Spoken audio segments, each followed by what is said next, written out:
అమ్మమ్మ నాటి కవితలు మీకు నచ్చితే కనుక like and share, comment, subscribe.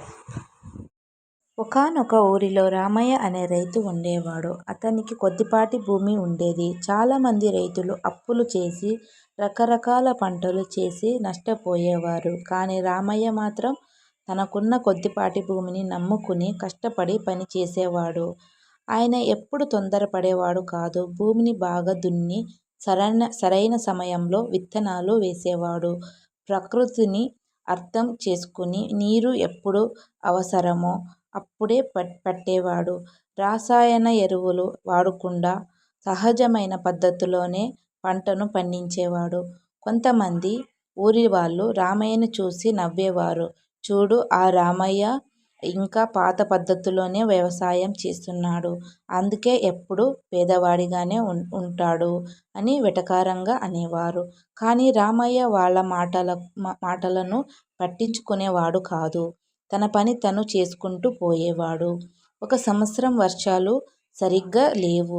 చాలామంది రైతుల పంటలు ఎండిపోయాయి. అప్పులు చేసిన వాళ్ళు మరింత కష్టాల్లో కూరుకుపోయారు.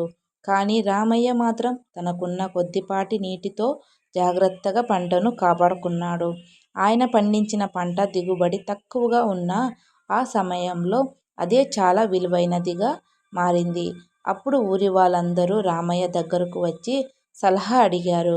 రామయ్య గారు, మీరు ఇంత కష్టం కాలంలో కూడా ఎలా నిలబడ్డారు అని అడిగారు. అందుకు రామయ్య చిరునవ్వుతో ఇలా అన్నాడు. నేను భూమిని నమ్మాను. భూమి ఎప్పుడూ మనకు అన్యాయం చేయలేదు. మనం దానిని ప్రేమిస్తే అది మనల్ని ఆదుకుంటుంది. తొందరపడి ఎక్కువ ఆశించకుండా ఓపికగా పనిచేస్తే ఫలితం తప్పకుండా ఉంటుంది.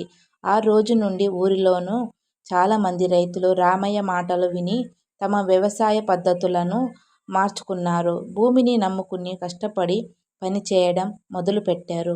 మెల్లగా అందరి జీవితాల్లో మార్పు రావడం మొదలైంది. కాబట్టి ఎవరైతే భూమిని నమ్ముకుని నిజాయితీగా కష్టపడతారో వారికి మంచి రోజులు తప్పకుండా వస్తాయి.